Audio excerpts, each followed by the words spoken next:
You are someone who's highly respected in their field, one of the great experts in whatever field that you were involved in, and you end up retiring. You have a nice life, nice pension, whatever it is, and you're married. You're retired and all of that. And what ends up happening is essentially you start wanting to pass some time in your retirement, and you start planting, we could say you start creating a garden for yourself in your backyard and things like this. But what ends up happening is you start to notice that the property in which you live on, in which someone else before you had lived on, seems to have vortex like spirals in their backyard, in their soil, and all of that. And you say to yourself, you know what?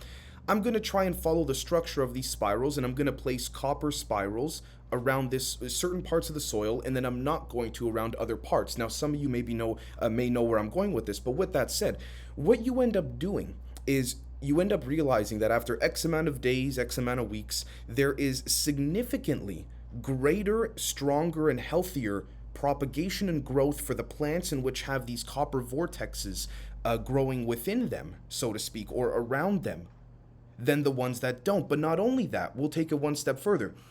Out of nowhere, your intuition says just grab a voltage meter, if you will. You grab a voltage meter, and then you start to realize that the frequency emitted, particularly maybe not so much electric, but perhaps maybe a little more acoustically oriented. And obviously, you need a different detector for that, but you realize that there's sudden, immense fluctuation of spikes around the plants in which grew much more healthily with respects to the vicinity of the copper coils. And you say to yourself, honey, come look at this. I have no idea what's going on. So, with that said, folks, please keep that example in mind as we go throughout all of this presentation here.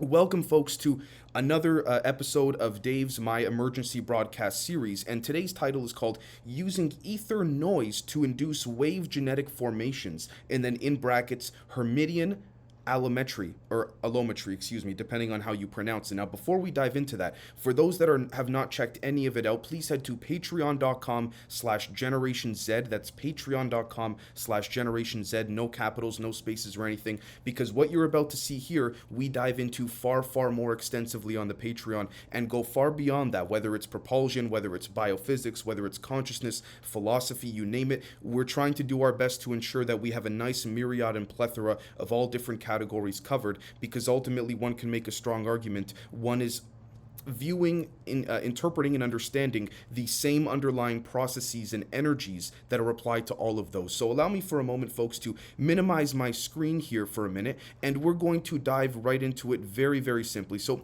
let's take a look here according to Wikipedia. Allometry is the study, and I quote, of the relationship of body size to shape, anatomy, physiology, and of course, finally, behavior.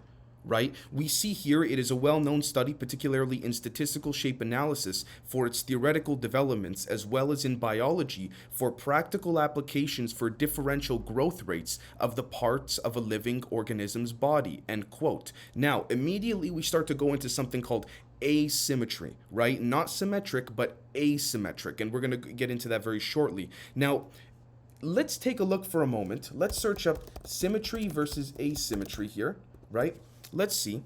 And let's take a look, for example, at a perfect example of symmetric versus asymmetric we see right over here. We can clearly see that in a situation of asymmetry, which is how arguably our bodies are formed and grow and evolve and things like this, particularly if we look at the work of Diana Dedulus, if I'm saying it correctly, and Dr. James Giordano with respects to the paper called A Problem with the Hard Problem, an oscillatory theory of consciousness, which speaks to this concept of resonant interconnection, whether we can experience or observe it or not, speaks to the idea that, for example, say where my mouse is on the right-hand side of this, let's just say tree, for example, hypothetically, what ends up happening here is that when there's some lack of energy that is required for a particular task, the other side picks up the slack. And what if we were to apply our human body, or the plants in the example that I just gave, to that of any local environment we are in? For example, do you thrive more biologically and energetically when you're out in an open field, you have some water with you, you have the sun shining down? Or do you thrive a lot better in, say, a 4x4 room, which has no light, no anything, right? It's pretty simple in terms of interpreting that in that regard. Now, the title of this episode mentions ether noise. What do we mean by that? Well, let's take a look, for example, at something here called pink noise, or fractal noise, according to Wikipedia, is a signal or process with a frequency spectrum such that the power spectral density is inversely proportional to the frequency of the signal. I would like to point out very clearly there may be a correlation, and I say that trying to leave some breadcrumbs with respects to Pythagoras' 2-to-1 ratio, in addition to those that if you look into the, for those more scientifically oriented with respects to propulsion, if you look at the papers done by Hochberg and Visser, of course, as I've mentioned before, the tip of the throat of the wormhole is all that's needed to understand, because then from there one can scale and then begin to extrapolate and integrate with respects to, we could say, non-Abelian, non-linear mathematics, how that could then be, we could say, retrieved in a finite-like manner with respects to creating boundary conditions and such. Now, sticking more to the more simple aspects, we see inversely proportional to the frequency of the signal. What that implies ultimately, I may be oversimplifying, but the point here is to grasp the concepts, is that, say for example, I'm holding here my water bottle. There's an argument that right now, as I'm holding this bottle, there is also another water bottle that is non-material but exists within the ether that is inversely proportional to where I'm holding this particular bottle at this moment. And you may be saying, Dave, well, how could you prove that? Well, we see, this is just one case, a Hermitian matrix seems to substantiate this. And how do we know this? Because in mathematics, a Hermitian matrix is a complex square matrix that is equal to its own conjugate transpose. Conjugate transpose basically meaning essentially having to do with a complex conjugate, or if you will, what's in the ether, just to essentially translate it that way. Now, let's bring things back to a little more simple of an understanding. What if in the example I gave at the beginning, when you're measuring both the acoustic and electrical signals that come from the plants that grew more beautifully and more lively within the copper vortexes of your garden than the ones that didn't, have to do with some type of fractal allometric growing using pink noise, which then makes us think, is pink noise one of the core underlying substrates of this particular reality? And does it also have, just like I have presented in the past with respects to certain papers from, say, the late 1800s, early 1900s, I'll leave that there, is there some type of inversely, or dare I say very loosely, anti-version of, for example, if we stick with the water bottle example, that is inversely proportional to the ether or the vacuum as we speak? Just because we can't touch it or, sense it doesn't mean it's not there. We know this could be possible. Why and how? Let's take a look here. DNA is a fractal antenna in electromagnetic fields. I would like to thank very, very kindly our great friend of the show, Damon. Brother, thank you very much for pointing this out, if I'm not mistaken.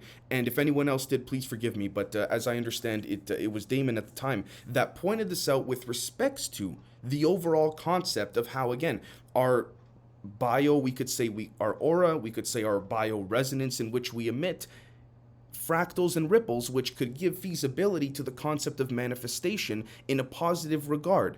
Negative too, but if we stick with the positive, it's this idea of, oh, I met this person, they were filled with so much energy, I could feel the energy coming off of them. Well, if the energy was fractal and it was being emitted from the body in correspondence with the local environment that was helping to fuel that, just like the plants in the beginning of this particular example of this episode, there may be something there. Now you may say, Dave, how can we know this or prove this or you name it? Well, what's interesting is that we have to look outside of North America to look for any discussion on such, but we see here wavegenetics.org, Institute of Linguistics, the Wave Genetics. Now I'm going to simplify and basically saying this deals essentially with, yes, plasmas, quantum information, quantum neurology, you name it, but ultimately the concept that language and words have resonant frequencies and resonant energies behind them that induce certain stochastic processes, particularly for those more interested in the international literature, you'll find a lot having to do with acoustic noise, and we could say certain stochastic processes in stochastic electrodynamics. We'll find that there may in fact be a feasibility connecting back to Maxwell's quaternions in quantum electrodynamics. The question is all of this just labeling for the same thing? We have to ask ourselves this. Now, I'm not saying that there's only one way to approach or get to this point or this underlying energy. I'm certain there are many, many ways. I'm not claiming to have found any of them whatsoever, but I do myself have a couple of patents on this particular concept, if you will, and we can see ultimately that there is something there. And how do we know that? Well, let's take a look, for example, at this paper right over here. Practical applications of linguistic wave genetics, principle in creating quantum information matrices used for programming plain liquids into medically active liquids, called QIMPL, or quantum information matrix program liquids. We see here that there's clearly a significant healing of certain ailments of the human body. The question is, does the healing stem from some type of allometric scaling that's fractal, that uses both electricity and magnetism to then induce a pink noise effect? Very similar, for those that are on the Patreon, how I discussed this proposal of how electromagnetism, just like electric permittivity represents the divine masculine, magnetic permeability represents the divine feminine, those two come together to then give birth topologically to a new energy that we call gravity. The question becomes, is the finite fractal allometry of gravity, does it have anything to do with something pertaining to pink noise and light? And as we've seen in many cases, that many, we could say, not necessarily UAP, but paranormal and, alleged ET or crypto or intraterrestrial, whatever you want to call it, experiencers have claimed the more benevolent experiences and beings have told them light, sound, and frequencies. We have to ask ourselves, is this possible? I mean, again, we have to ask ourselves if, for example, the scientific community is, particularly in North America, is creating a dogma or stigma-like scenario in which certain topics are not pursued, if you will. Now, what's interesting about all of this is if we look, for example, at one of the key individuals, Dr. Garyaev, if I did not butcher his name there, we see here, if one of the links clicked on from this website, that it is claimed by him and his team, genetics and its problem. The central dogma of genetics, I'd like to point out, is that all the functions of genetic control of an organism are localized in approximately 2% of DNA, and the so-called coding DNA of an organism, and the remaining 98% of the genetic apparatus code is nothing and are garbage or junk DNA, which mainly represents a graveyard of virus DNA. The question is, if we open up this concept that junk DNA may not be junk, there may be a third strand in our DNA, if you will, at the quantum nanomolecular level that may in fact be electrically and magnetically conducive relative to that of some type of orientation of a particle accelerator, or what we would call kundalini, rising up to the crown chakra of the body. The question then becomes, does this potentially find a feasible avenue or route of merging physics with metaphysics, the world of the very large with the world of the very small? What's interesting about all of this as well is that we find a lot of people talk about, well, when you start dealing with quantum physics, regardless of what field you're in, medical, propulsion, you name it, you start dealing with the concept or problem of chaos and non-locality, and you name it. And then the question is, can you control the chaos? Well, what if the chaos of that particular energy in an experiment you're doing is not chaotic? It is just appearing chaotic on the outset. But just like topology, there is a morphogenic infolding, if you will. And how can we show this? Well, we see, for example, that here's a particular slide, right, from a certain individual that was heavily involved with the Department of Defense a long time ago. We see here that there's a proposal to use an infolding function generator that mixes plasma and certain magnetic pulses with radio frequency antenna pads, we see here, to induce a healing type effect. And the question then becomes, are any of these frequency generators generating some type of frequency that resonates to what we interpret as words, or healing words, if you will, which gives, we could say, potential feasibility to our ancestral healing methods that have long been ridiculed for a very extensive long time, that in fact may be legitimate, but have just been covered up. For what reasons? That's not the point of this discussion in particular. Now, take a look at this right over here, folks. Self-targeting in inner electromagnetic channel can produce a quantum potential. We see on the bottom left of this slide narrows of interacting potentials into laser-like beams between two pumped beams. Now, we see here in particular, if these are beams on the left-hand side, what would be normally used here is something called an unstable resonator, which allows for the inverse proportionality of the light reflection to then leave the resonator instead of using a stable resonator, right? Now, if anyone looks up unstable resonator, you'll find that X type symbol occurring as well, which is just equivalent to that of a conjugate transpose and a Hermitian matrix in quantum physics. Not only that, but let's go one step further. Take a look here. Take a look at this symbol. Does this not remind us of at least part of the Kabbalah? But let's just leave it at the fact that it's interesting in the sense that take these 4 red points and let's ignore the top one for a moment. We've discussed in the past, particularly on patreon.com/GenerationZ on the member side, that we have 4 known forces in science publicly. Strong force, the strong nuclear force, the weak nuclear force, electromagnetism and gravity. The question is, can we unify the 4? Is it possible that there's a 5th force that unifies the other 4? And I believe, in fact, that there very strongly is. Is it possible that what we're looking at here is, in fact, maybe an avenue, a method, a path, a road, whatever you want to call it, to unifying all of this? It's interesting because you see the same concepts with respects to geometries and different shapes and different numbers and different terminologies used over and over and over again. The question becomes, to what extent can we now take it to the next level and ask ourselves, okay, if this unifying force is indeed, if it has anything to do with light, sound, and frequencies, how could this be induced in a practical regard? Is a grand apparatus or a grand machine needed? I would not necessarily think so. For example, particularly on the Patreon, we have some individuals that have already induced certain effects with respects to experimenting with lasers in an acoustic-like regard. Certain light waves interacting then suddenly create a certain photon that is much stronger than the original prior two photons. So 2 came together to make a stronger one. Just like when people give birth to a child, you want your child to be better than you. In many regards, if from a parenting perspective. What if we apply that to science practically? And what if, again, we think of Pythagoras' ratio but inverted with respects to 2 to 1? We see, for example, in this case, 2 individuals or 2 photons came together to make a stronger one.